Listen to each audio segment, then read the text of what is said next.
नमस्कार दोस्तों, the Sangam question में आपका स्वागत है। आज की इस वीडियो में हम लोग देखेंगे आधुनिक भारत के इतिहास के प्रश्नों को क्विज के रूप में। इसके पीडीएफ को डाउनलोड करने के लिए डिस्क्रिप्शन में टेलीग्राम का लिंक दिया हुआ है, ज्वाइन करके डाउनलोड कर सकते हैं। अगर आप बिहार बीपीएससी टीचर की तैयारी कर रहे हैं तो इस चैनल से जुड़ जाएँ। इस चैनल को सब्सक्राइब नहीं किया तो सब्सक्राइब कर लीजिए और बेल आइकन को प्रेस कर लीजिए। देखते हैं पहले प्रश्न को। पहला प्रश्न है, प्लासी की लड़ाई जो 1757 में हुई थी, अंग्रेजी सेना का नेतृत्व किसने किया था? अंग्रेजी सेना का नेतृत्व किया था रॉबर्ट क्लाइव ने। आंसर हो जाएगा ऑप्शन ए, रॉबर्ट क्लाइव। अगला प्रश्न है, बक्सर के युद्ध में जो कि 1764 में हुई थी, अंग्रेजी सेना का नेतृत्व किया था इसने। आंसर हो जाएगा ऑप्शन सी, हेक्टर मुनरो ने। हेक्टर मुनरो ने नेतृत्व किया था अंग्रेजी सेना का बक्सर के युद्ध में। अगला प्रश्न है, बंगाल का द्वैध शासन, यहाँ द्वैध है, द्वैध शासन कब से कब तक चला? यह चला 1765 से 1772 तक। ऑप्शन सी हो जाएगा आंसर, 1765 से 1772 तक। अगला प्रश्न है, वर्ष 1798 में लाई गई वेलेस्ली द्वारा प्रस्तावित सहायक संधि सब्सिडियरी अलायंस को स्वीकार करने वाला सबसे पहला भारतीय शासक कौन था? हैदराबाद का निजाम। आंसर हो जाएगा ऑप्शन बी, हैदराबाद का निजाम। भारत का प्रथम गवर्नर जनरल व वायसराय कौन था? भारत का प्रथम गवर्नर जनरल व वायसराय कौन था? कैनिंग। ऑप्शन बी हो जाएगा कैनिंग। अगला प्रश्न है, तीसरे आंग्ल मैसूर युद्ध को रोकने के लिए टीपू सुल्तान ने अंग्रेजों के साथ कौन सी संधि की? अंग्रेजों के साथ श्रीरंगपट्टनम की संधि की। आंसर हो जाएगा ऑप्शन बी, श्रीरंगपट्टनम की संधि।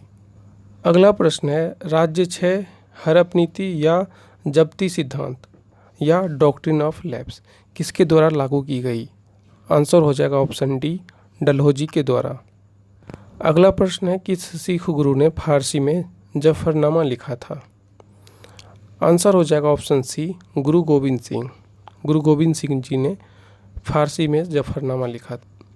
भारत में डाक व्यवस्था शुरू करने वाला ब्रिटिश गवर्नर जनरल था, कौन था? डलहौजी। ऑप्शन ए हो जाएगा आंसर, डलहौजी। अगला प्रश्न है, किस सिख गुरु ने गुरु नानक की जीवनी लिखी थी? आंसर हो जाएगा ऑप्शन डी, गुरु अर्जुन देव ने। अगला प्रश्न है, सिखों के सैन्य संप्रदाय खालसा पंथ का प्रवर्तन किसने किया? गुरु गोविंद सिंह जी ने। आंसर हो जाएगा ऑप्शन सी, गुरु गोविंद सिंह जी ने। अगला प्रश्न है, 1757 में सिराजुद्दौला किसके द्वारा पराजित किया गया? क्लाइव के द्वारा। प्लासी के युद्ध में क्लाइव के द्वारा पराजित किया गया। अगला प्रश्न है, टीपू सुल्तान की राजधानी क्या थी? ऑप्शंस हैं, टीपू सुल्तान की राजधानी थी श्रीरंगपट्टनम। अगला प्रश्न है, क्लाइव को बंगाल का गवर्नर बनाया गया। क्लाइव को बंगाल का गवर्नर बनाया गया था 1758 ईस्वी में। भारत का प्रथम गवर्नर जनरल था विलियम बेंटिक। ऑप्शन सी हो जाएगा आंसर, विलियम बेंटिक था भारत का पहला गवर्नर जनरल। द्वैध शासन की नीति को समाप्त किया, किसने समाप्त किया? वारेन हेस्टिंग ने। ऑप्शन सी हो जाएगा आंसर, वारेन हेस्टिंग। प्रशासनिक अव्यवस्था यानी कुशासन के आधार पर डलहौजी ने किस राज्य को ब्रिटिश साम्राज्य में मिलाया था? अवध राज्य को। आंसर हो जाएगा ऑप्शन ए, अवध। क्वेश्चन है, आदि ग्रंथ किसने संकलित किया था? आदि ग्रंथ को संकलित किया था गुरु अर्जुन ने। आंसर हो जाएगा ऑप्शन सी, गुरु अर्जुन ने।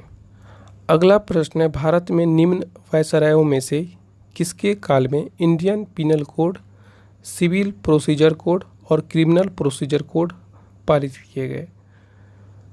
ये किए गए कैनिंग के समय में। ऑप्शन सी हो जाएगा आंसर, कैनिंग। अगला प्रश्न है, निम्नलिखित में से ब्रिटिश सरकार का वह गवर्नर जनरल कौन था जिसने भारत में डाक टिकट शुरू की? डाक टिकट शुरू की गई डलहौजी के द्वारा। आंसर हो जाएगा ऑप्शन ए, डलहौजी।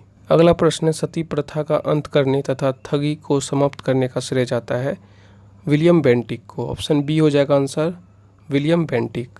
काल कोठरी यानी ब्लैक होल की घटना जिसमें 146 से 123 लोग एक छोटी कोठरी में बंद कर दिए जाने के कारण मर गए, यह कहाँ घटी थी? कलकत्ता में घटी थी। ऑप्शन डी हो जाएगा आंसर, कलकत्ता। प्लासी के युद्ध के बाद भारत के लिए शाश्वत दुख की काली रात का आरंभ हुआ, यह किस बंगला कवि का कथन है? आंसर ए हो जाएगा ऑप्शन नवीन चंद्र सेन। नवीन चंद्र सेन की ये कथन है, प्लासी युद्ध के बाद भारत के लिए शाश्वत दुख की काली रात का आरंभ हुआ। अगला प्रश्न है, किस इतिहासकार ने 1765 से 1772 तक कंपनी के राज्य को यानी द्वैध शासन के काल को डाकुओं का राज्य कहा? डाकुओं का राज्य की संज्ञा दी? के.एम. पन्नीकर ने। आंसर हो जाएगा ऑप्शन बी, के.एम. पन्नीकर। अगला प्रश्न है, सुरक्षा प्रकोष्ठ नीति रिंग फेंस पॉलिसी किससे संबंधित है? यह संबंधित है वारेन हेस्टिंग से। ऑप्शन डी हो जाएगा आंसर, वारेन हेस्टिंग। अगला प्रश्न है, इलाहाबाद की संधि 1765 में हुई, इसके बाद रॉबर्ट क्लाइव ने मुर्शिदाबाद का उपदीवान किसे बनाया? मोहम्मद रजा खान को। ऑप्शन ए हो जाएगा आंसर, मोहम्मद रजा खान। अगला प्रश्न है, निम्नलिखित में से किस भारतीय को रॉबर्ट क्लाइव ने बिहार का नायब दीवान नियुक्त किया था? राजा सिताब राय को। आंसर हो जाएगा ऑप्शन डी, राजा सिताब राय।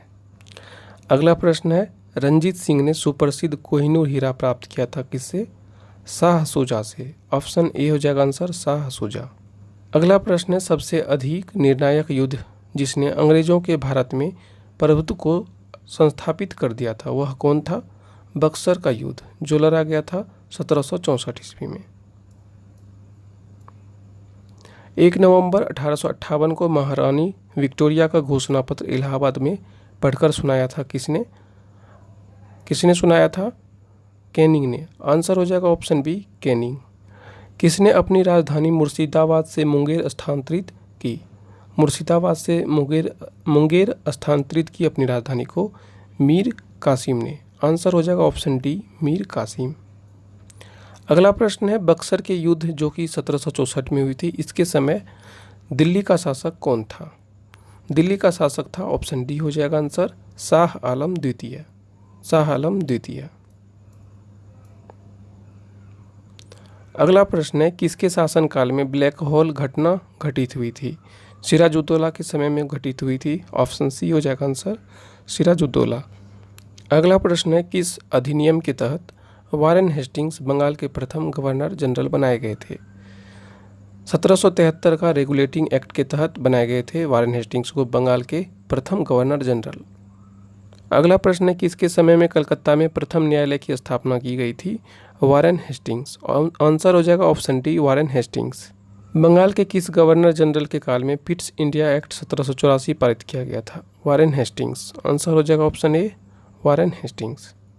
अगला प्रश्न है, 1707 ईस्वी में औरंगजेब की मृत्यु के बाद मोहम्मद मुअज्जम किस नाम से मुगल सिंहासन पर बैठा? आंसर हो जाएगा ऑप्शन बी, बहादुर शाह प्रथम।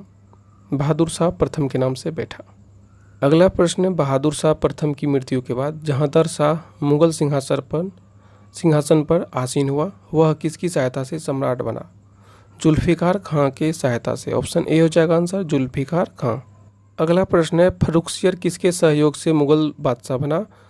आंसर हो जाएगा ऑप्शन बी, सैयद बंधु। सैयद ब्रदर्स की सहायता से बना फर्रुखसियर मुगल बादशाह। प्रश्न है, नृप निर्माता किंग मेकर के रूप में जाना जाता था? सैयद ब्रदर्स। डी हो जाएगा आंसर, सैयद बंधु। सैयद बंधु जाना जाता था किंग मेकर के रूप में।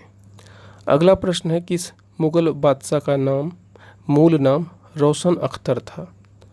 आंसर हो जाएगा option A, Mohammad Shah Rangeela. Option A हो जाएगा मोहम्मद शाह रंगीला। अवध, हैदराबाद, भरतपुर, रुहेलखंड और फर्रुखाबाद किस मुगल शासक के समय स्वतंत्र हुए? आंसर हो जाएगा ऑप्शन बी, मोहम्मद रंगीला। मोहम्मद शाह रंगीला के समय। ऑप्शन बी हो जाएगा आंसर। अगला प्रश्न है, भारत पर आक्रमण करने वाले किस ईरानी शासक को ईरान का नेपोलियन कहा जाता है? आंसर होगा ऑप्शन सी, नादिर शाह को। अगला प्रश्न है, अहमद शाह अब्दाली के प्रथम आक्रमण के समय मुगल सम्राट कौन था?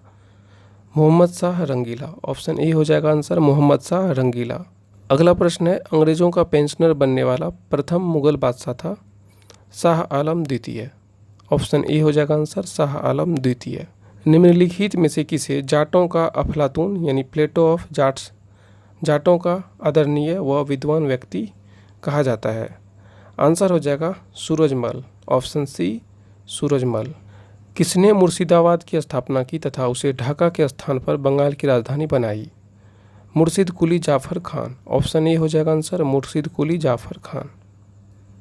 दोस्तों इस वीडियो में इतना ही। अगर आपको ये वीडियो पसंद आया हो तो लाइक करें, इस चैनल को सब्सक्राइब करें, अपने दोस्तों तक इस वीडियो को ज़रूर शेयर करें। मिलते हैं अगले वीडियो में, तब तक के लिए नमस्कार।